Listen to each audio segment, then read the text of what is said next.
Hidden in an abandoned Nazi army base, Big is good when it comes to armor. the relics of an astonishing secret weapons project. Just the sheer size of where they park these tanks is really impressive. Not just a tank, a mega tank. The height of this tank would be 11 meters. That's roughly the size of a four-story house. Inspired by the Führer himself. This is it. This is what I want. Hitler absolutely buys into the idea that big is better. Designed to crush the enemies of the Third Reich. It must be horrifying and terrifying to the enemy to face this. This is the incredible story of Hitler's super tanks, the engineers who built them, It's a masterpiece. and the aces who rode them into battle. Kill ratios were very high. In the space of 15 minutes, Michael Wittmann destroyed 13 tanks. The biggest construction projects of World War II. Ordered by Hitler to secure world domination.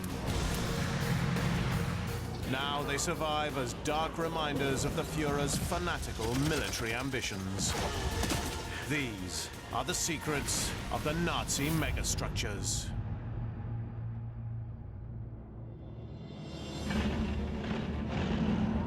The Eastern Front.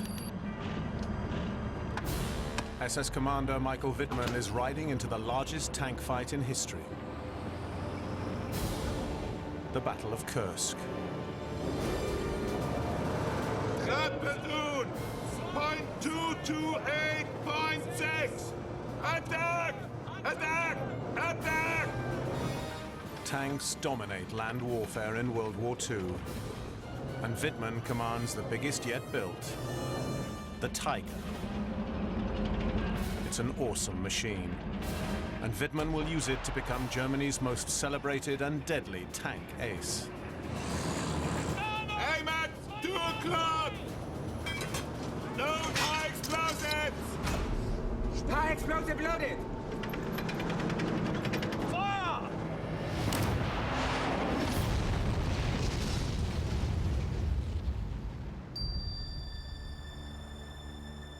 Today, only a priceless handful of Hitler's huge Tiger tanks remain. And just one reveals how they were put together. It's the only occasion you can see this tank and its pieces like a gigantic puzzle. Tank historian Ralph Raths is exploring Nazi Germany's entire super tanks program. Because, thanks to Hitler, the awesome Tiger was just the beginning. Hitler himself was fascinated with big tanks, and he was the driving force behind them getting bigger and bigger. Hitler's obsession with giant tanks and big guns begins in World War I. As a corporal on the front line, he witnesses the power of heavy artillery firsthand. Hitler would have experienced this massive weight of firepower, this incessant shelling. This would have been something that would have been burned into his memory from his years as an infantryman. People tend to view the First World War as the war of the machine gun, but really more than anything else, it was the war of the artillery piece. Guns get bigger, they get heavier, they get longer range, throwing bigger and heavier projectiles further distances. In World War I, Hitler doesn't just watch artillery getting bigger, he sees it becoming more mobile. With the arrival of the first tank, Britain's Mark I.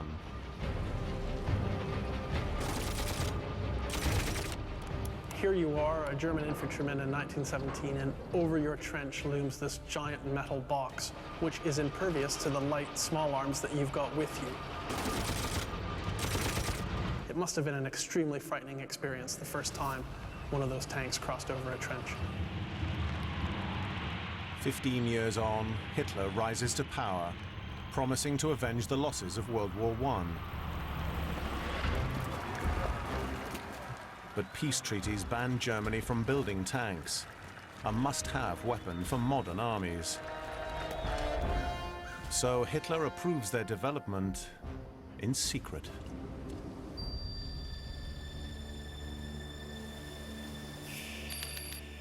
Today, hidden in thick pine forest, lies an abandoned Nazi military complex that once led the world in weapons development. This is the former HQ for Nazi Black Ops. Over 25 square kilometers of high-tech weapons labs and firing ranges, tank works and fuel dumps. Here, Nazi scientists created the world's first ballistic missiles. And it's also here that revolutionary tank legends will be born. Colonel Chris Wilbeck is a veteran of tank warfare in Iraq and a tank historian. This is where they conducted tests on their tanks, but it certainly has run down now. It's seen its better days. Tests performed here would transform Hitler's idea of how to fight a mobile ground war. It'd be scary to get inside the mind of Hitler, but he had to have been influenced by World War I, where he was a corporal that fought on the front lines and saw the horrors of that static, linear warfare. No one wanted to have another war like World War I.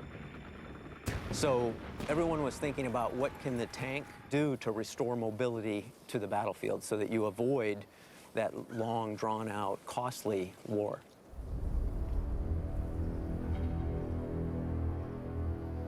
At Kummersdorf in early 1935, Hitler is shown the first Nazi tank, the Panzer I. It can move at 39 kilometers per hour, 8 times faster than the tanks Hitler saw in World War I. When he was presented with a display of what tanks could do here at Kummersdorf, he had to be impressed. This is it. This is what I want. Hitler's new Panzers promise unprecedented mobility on the battlefield. But there's a problem.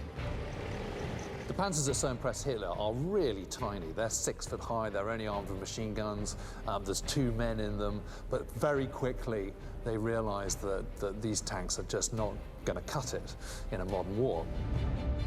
Between 1934 and 1939, Nazi Germany produces a series of bigger Panzers with bigger guns.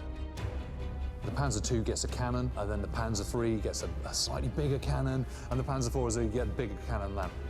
So they go from, say, 5.8 tons, which is the size of the Panzer I, to 20 tons, which is the size of the Panzer IV. In just 5 years, Hitler's Panzers quadruple in size. No longer a secret, the Panzers are about to go into action for the first time. In September 1939, these tanks smash into Poland, kick-starting World War II. The unprecedented speed and power of Panzer warfare spawns a new word: Blitzkrieg, lightning war.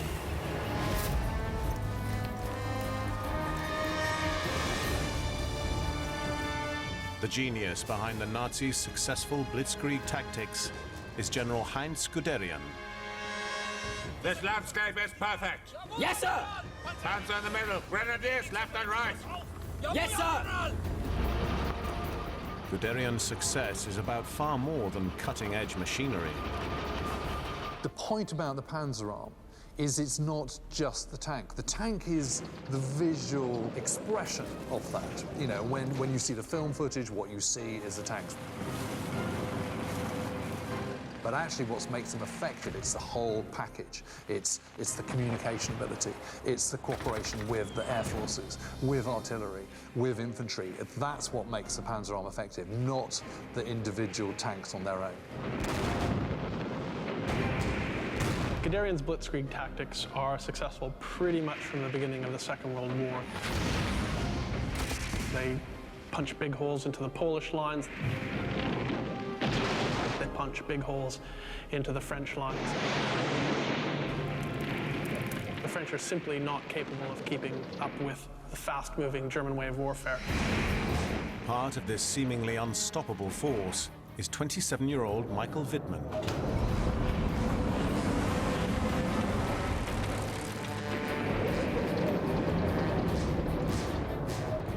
A farmer's son who has risen through the ranks of the SS, he's forging a reputation as a commander with an uncanny knack for killing the enemy.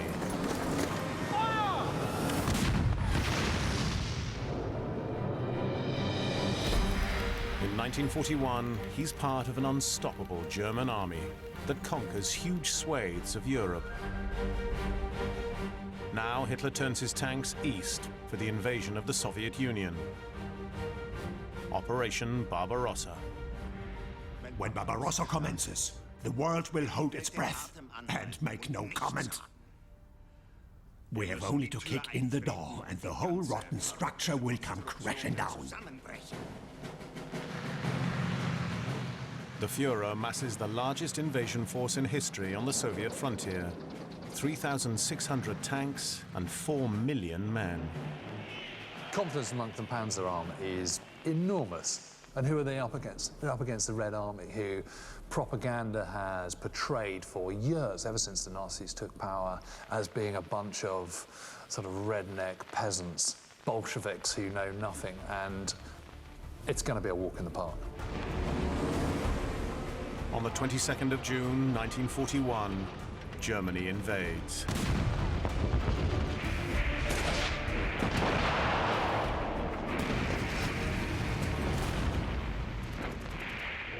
Within hours, they make a shocking discovery. The Soviets have a much better tank. The T-34.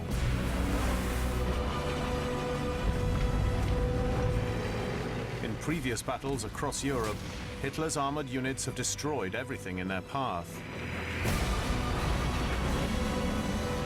But the T-34 is heavier, faster, with better armor, and packs a bigger punch than the latest Panzers. Hitler is going to need some bigger tanks. German engineers are searching for a weapon that can eliminate the threat posed by Soviet T-34 tanks. And they find it, in the form of a gun called the Flak 88. Originally designed to shoot down planes, this weapon will one day sit on the first Nazi super tank. We need a bigger gun. I've said this before. Do not try to trick me. We need a tank with an 88.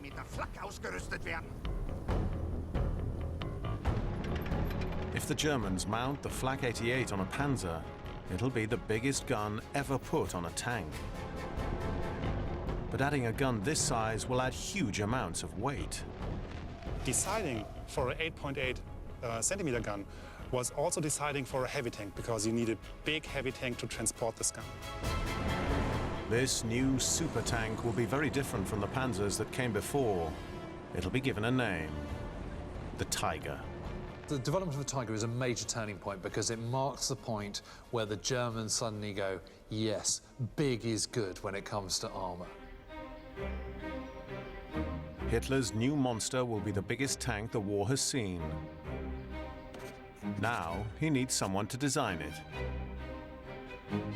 His first choice is a 66-year-old car designer named Ferdinand Porsche. Porsche has never built a tank before and is best known for something rather smaller: the Volkswagen Beetle. Hitler admired Porsche because he thought that he was a technical genius. Maybe the biggest technical genius of the time. Shortly after Hitler came to power, Porsche and Hitler met, and Porsche introduced his ideas of a sports car. That car was very successful at the time, and it raced around here. This is the former Avis racetrack, Berlin. Here in the 1930s, Porsche's sports cars showcased German engineering excellence and delighted Hitler. That led to a commission to build the Beetle, Nazi Germany's people's car. Creating the biggest tank of the war is a very different challenge. Of course, looking at these two vehicles, the difference couldn't be bigger. This Volkswagen here was designed to serve the people, the simple people, if you will, and the other one was designed to kill the simple people. Porsche must go from making family cars to a killing machine. Hitler and the Nazis said, go ahead, let's make a real monster of a tank. Porsche said, okay, let's do it. But even for can-do Dr. Porsche, putting together a monster tank won't be easy.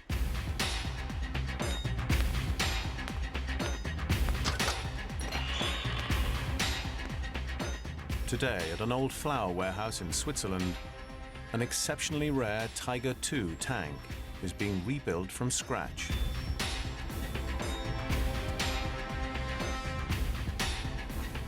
For tank historian Ralph Raths, it offers an unprecedented chance to see firsthand the challenges facing Porsche. That's a very impressive sight. Porsche's Tiger will have thousands of precision parts, many hand-tooled. The main cause for its size and complexity is the gun. If you build a big gun and it shoots, it will go back through the recoil. So if the gun goes back into the turret, it needs space. So you have to make the turret bigger so that the gun has the room to go back. So if you start to make the gun bigger, everything else will get bigger accordingly. To carry the 88mm gun, the Tiger will be more than twice the size of any previous Panzer and weigh 60 tons. The pressure on Porsche is compounded by the announcement that a rival German engineering giant, Henschel, will also make a prototype. The successful model will result in a massive contract for the winning designer.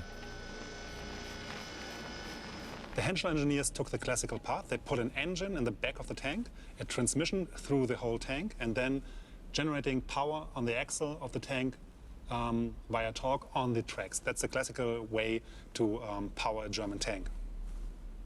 Porsche, on the other hand, used a combined diesel-electro engine, meaning that he had a diesel engine powering two electromotors on each track separately, which had the great advantage that there was no transmission needed at all. Porsche's system does away with mechanical gears, which are heavy and take up valuable space. It's a bold, visionary idea that won't be adopted for mass-produced cars until the 1990s. But will it work on a revolutionary new tank? Hitler's 53rd birthday. His treat? To watch demonstrations of the two rival Tiger prototypes. Porsche's so confident his version will get the Führer's approval that he's already building 100 chassis. When Porsche and Henschel presented their prototypes on Hitler's birthday in 1942, the classical conservative design of Henschel proved very well on the testing fields. They drove around, they did everything they were asked for. The machine worked.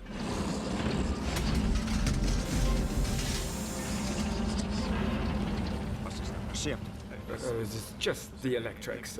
It is not a problem. The Porsche Tiger, on the other hand, went up in flames internally and didn't accomplish anything on the testing field. So the decision was quite clear. Porsche's innovative tank is a failure. His engine is too complicated and suffers repeated fires. Porsche's ideas were intelligent and clever and interesting, but the Henschel design, on the other hand, worked. It is Henschel's Tiger that will go into production. The Tiger is more than twice the size of the main Soviet tank, the T-34. It's also precision engineered by hand and even comes with its own operator's manual. They produced this richly illustrated and very well-written manual for the Tiger crews so that each and every man on the Tiger knew what he had to do in his function on the Tiger. To grab attention, the Tiger manual includes pictures of scantily clad women. and Armaments Minister Albert Speer, telling gunners not to waste ammunition. It also features clever tips on how to deal with the tank's exceptional weight. It says, if you're not sure if a Tiger is too heavy for the ground, take a comrade, put him on your back, go to the place you're unsure about, and stand on one leg. If you don't sink into the ground, the ground pressure of your Tiger is okay with that ground. If you sink in, your Tiger is too heavy. So the heaviness is a problem, but they also provided solutions for the simple man at the front, how to decide what to do. The Tiger is an expensive sledgehammer, built to smash Soviet lines. Now Hitler will test it in combat at the largest tank battle in history.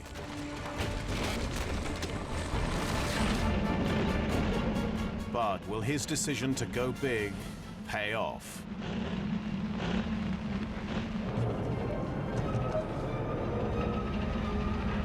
Spring 1943. The Russian front.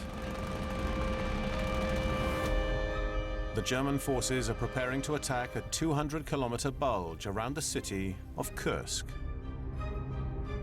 The reason the Germans want to do this, to attack here, is twofold. First, because they want to reduce the front by 170 miles. The main reason is to take on the biggest concentration of Soviet forces head on and hopefully defeat them.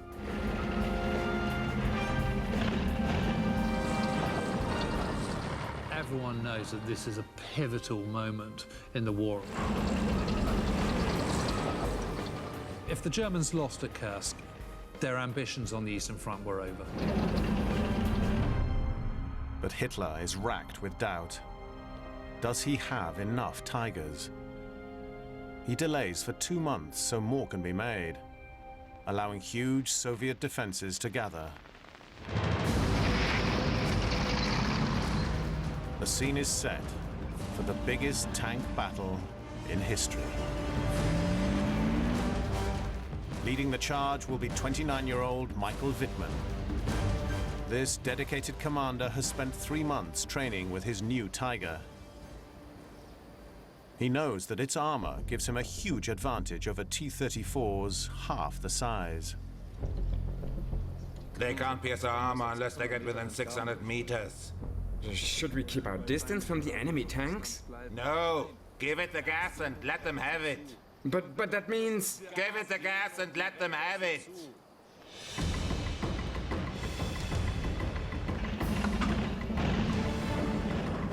On the 5th of July, 1943, Hitler finally gives the order to attack. It's the moment of truth for the Tigers.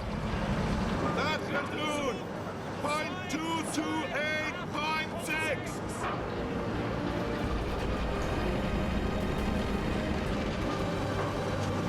Attack! Target at 2 o'clock! 100 meters distance! Aim at 2 o'clock! Load high explosives! High explosive loaded! Stop! Stop!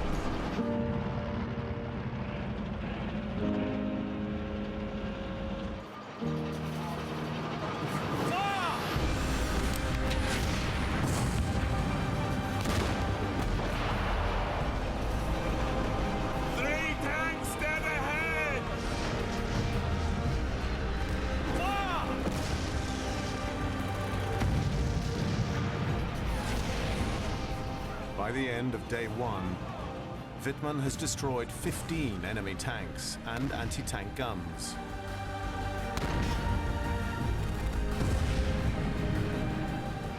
Hitler's Tiger is a deadly success. They need us! He's turning to fire! In terms of effectiveness of killing enemy tanks, of destroying enemy tanks, the Tiger was very effective. Kill ratios were very high. After 5 days fighting, the Tiger helps German forces advance up to 30 kilometers. But despite the carnage, the Soviet T-34s keep coming. The problems the Germans have on the Eastern Front is just the vast numbers they come up against. It seems to be never ending. It's sort of a bit like the Hydra's head. You chop one off and 6 more appear.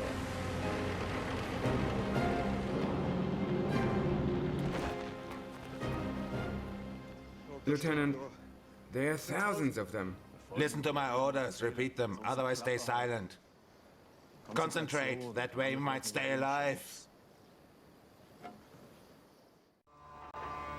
While Germany is creating their hand-built masterpiece, Soviet tractor factories have been churning out thousands of T-34s. The high-tech Tiger is massively outnumbered. It's also worryingly high maintenance. It was very mechanically complex. It was also very heavy, which meant that it had problems with its engine, transmission, and suspension, which caused it to have lots of breakdowns. Like many of the Tigers sent to Kursk, Wittmann's tank is not being defeated by the enemy, but by its own complex engineering. German records indicate that about as many tanks were destroyed by their own crews to avoid capture after they'd broken down or been damaged than were engaged and destroyed by enemy fire. Germany has too few Tigers to break through Soviet lines 100 kilometers deep. After losing 54,000 men and over 250 armored vehicles, Hitler abandons the Kursk offensive.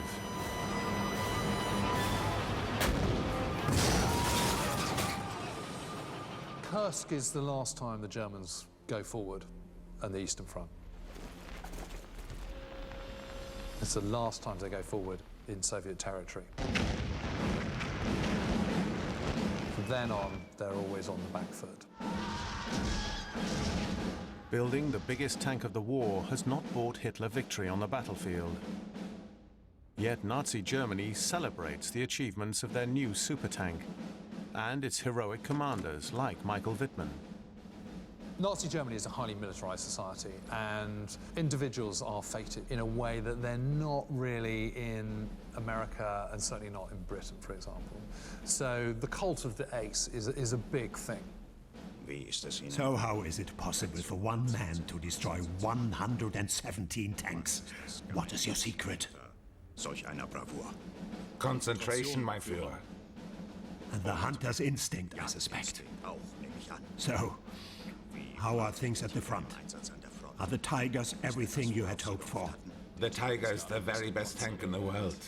In open country, the enemy flees as soon as he sees us. Despite losing the Battle of Kursk, the successes of individual Tigers convince Hitler that big is better. To him, the next step is logical. Germany will build the first true mega-tank. The idea of a mega tank ranging somewhere between 100 and 250 tons was circulating in the whole continent of Europe for about 30 years. Nearly every major land had 1 or 2 designs of this in their drawers. Now, designers bombard the Führer with rival plans, including a jaw-dropping design, 10 times larger than any tank in existence. The largest Nazi tank design, known as the Landkreuzer, is dreamt up by a submarine designer at Krupp Steel. Krupp has suggested to me a magnificent tank, a 1,000-ton monster with a battleship gun. We can use it to replace destroyed defense bunkers. Get Herr Grote at Krupp on the telephone. This is the only plan that exists of this vehicle. If you look at this design and consider all dimensions, it's basically a ship on land. The height of this tank would be 11 meters. That's roughly the size of a 4-story house. And the overall length of the whole design would be up to 39 meters.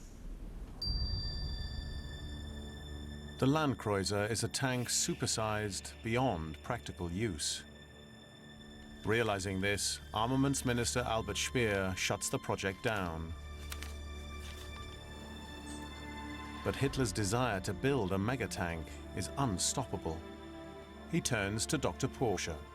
This legendary car designer failed in his bid to build the Tiger.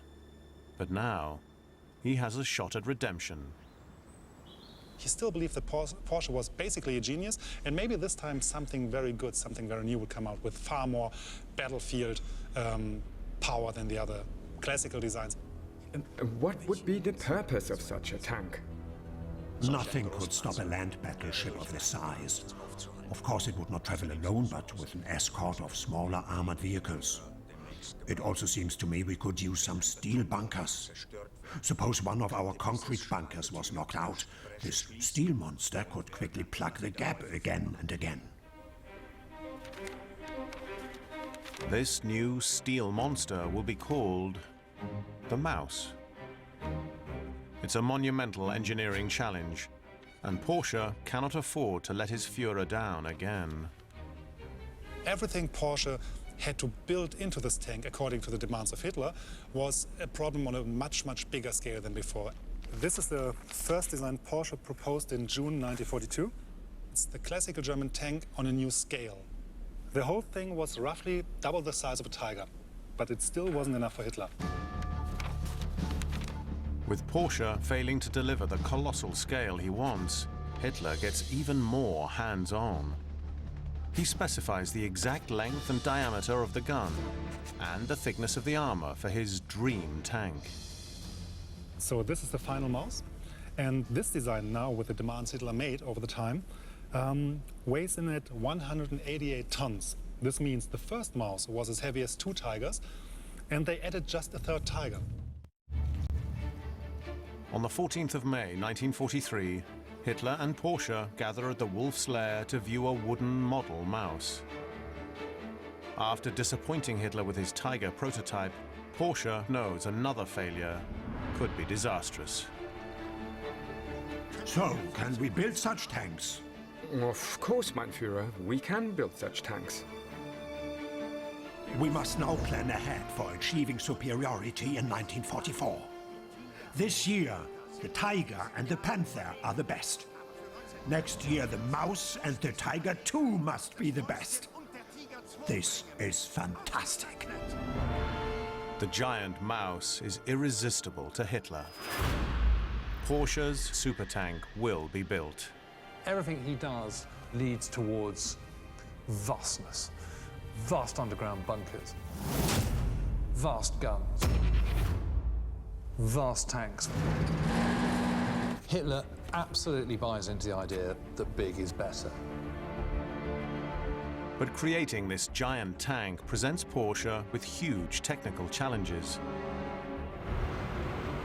The Germans had tried building a massive mobile gun several years earlier. A weapon called the Schwer Gustav, which dwarfed Porsche's vision for the mouse. It's a valuable lesson in the pitfalls of building big. A piece of this gun still survives. One of its shells. What strikes me first when I look at this grenade is the enormous size of it. Almost 4 meters long, it weighs about 5,000 kilograms. It could inflict enormous damage. It could penetrate 10 meters concrete. It could penetrate a steel plate of 1 meter thick. When this thing fired, you got firepower in need. Completed in 1942, the Gustav weighed over 1,300 tons. The gun was so big that the only way to move it was on its own dedicated railway. And transporting it to the battlefront was a mammoth undertaking. It took 25 trains to bring all the equipment, all the installations of the Schwer Gustav. It took about 2 to 3 months before it was ready to fire in June 1942. There were 2,500 people needed to build the tracks for the gun, to assemble the gun, and to fire the gun. Once in position, the Gustav required vast amounts of manpower and resources to operate. The giant gun couldn't swivel, so new railway tracks were laid to point it in the right direction.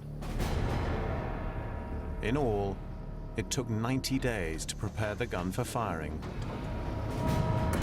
And it was only used once, against the Soviet city of Sevastopol. It was able to destroy some heavy fortifications, but at a price. It could fire 48 shots and then its barrel was worn out completely. Propelling its 5-ton shells at supersonic speeds had wrecked the barrel. It needs enormous maintenance to keep it in working order. And because of its dimensions, of course, it's very vulnerable to air attacks. Was the Zwede Gustav a successful weapon? In the end, you have to answer no.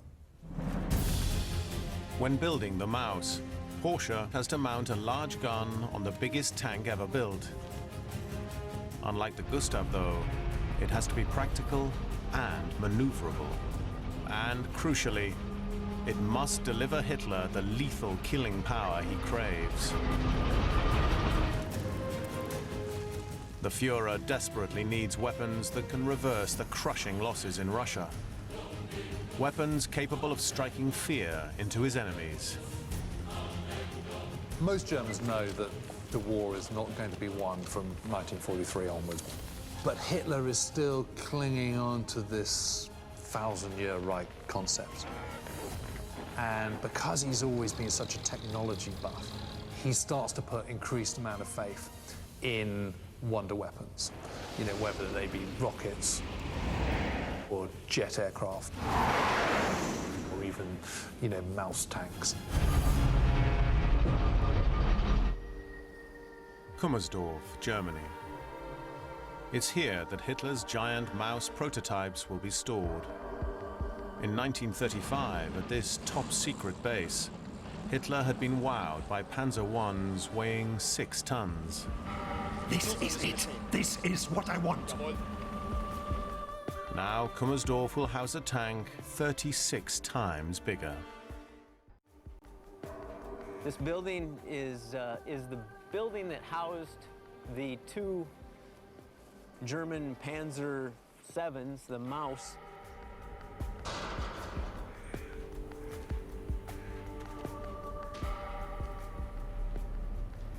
This was where all of their new weapons were tested and made sure that they met the specifications. But just the sheer size of where they parked these tanks is really impressive to see. Hitler and the Nazis have high hopes for the Maus tanks stored here. They were hoping that this would be a wonder weapon, that this would be of such, you know, a large moving fortress that could defeat anything in its path. But before Hitler can use the Maus in combat, its inventor, Dr. Porsche, must get it mobile. Despite his disaster with the Tiger tank, he still has faith in his pioneering diesel-electric engine. Tests could prove him right. The pressure on the tracks was so good, so well distributed on the ground, that the tank actually was able to reach 15 to 20 kilometers per hour on the open terrain. Porsche managed to design the interior of the Maus so that this humongous, cumbersome, real big tank moves like a normal car, basically. And everybody who could drive a car could basically drive a Maus. From an engineering point of view, regarding the steering of the Maus, it's a masterpiece. Porsche's Maus is a technical triumph, but possibly not the most practical combat vehicle. Every bridge the Maus would have tried to go over would have been broken down by it, so the Maus had to go through rivers. For that, you had to build a snorkel on the Maus, keep every hole in the Maus shut, and connect it to another Maus, because a Maus had this typical Porsche diesel electromotor, which wasn't able to function underwater. The Maus would go through the water, and then the Maus on the other side would give her energy to the second Maus, which go through the water then. On dry land, the Maus proves an astonishing gas guzzler. It burns a liter of diesel every 30 meters, at a time when fuel is increasingly scarce. The Nazi high command are divided about whether to go into full production. But the war won't wait. In June 1944, the Allies invade Normandy.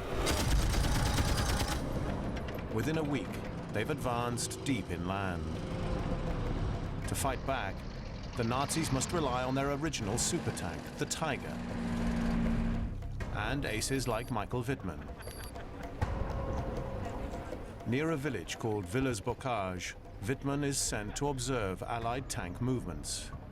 They think they have won the war already. Let's prove them wrong. Wittmann has found an entire tank formation napping. He decides to attack with just one Tiger.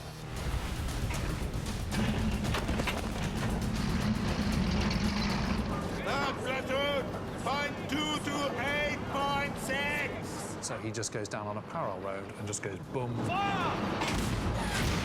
boom, boom, boom, taking out one after the other. In the space of 15 minutes in his own tank has destroyed, has taken out between 12 and 13 British tanks and the same number again of vehicles.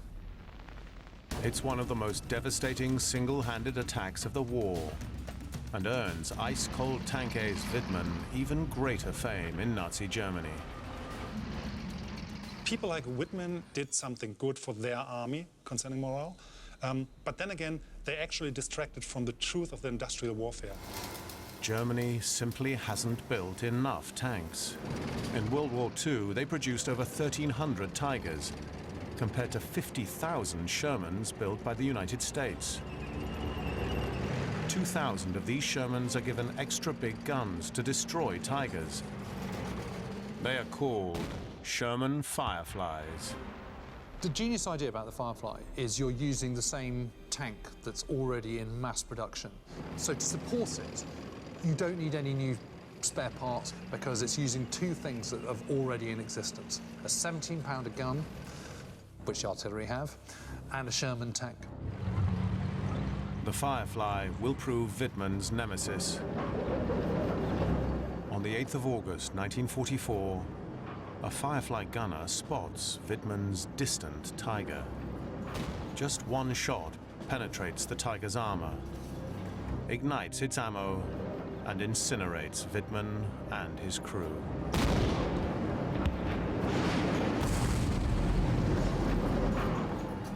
What Wittmann's test tells us is that this idea of building super heavy, super complicated wonder weapon tanks didn't work out because the Americans just took their normal mass-produced medium tank, improved it, and killed Wittmann and his Tiger. As the Allies close in from east and west, defeat for Nazi Germany creeps nearer.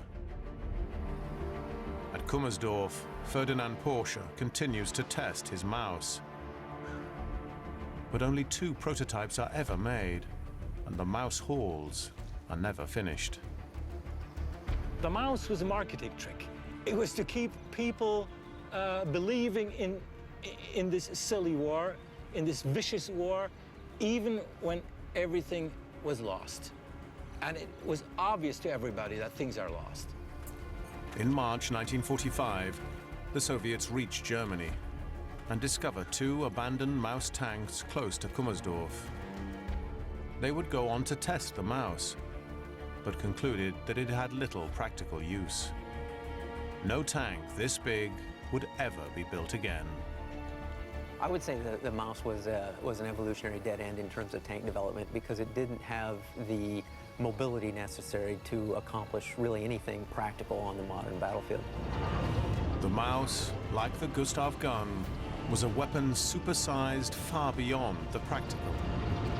The result of Hitler's love of the very, very big.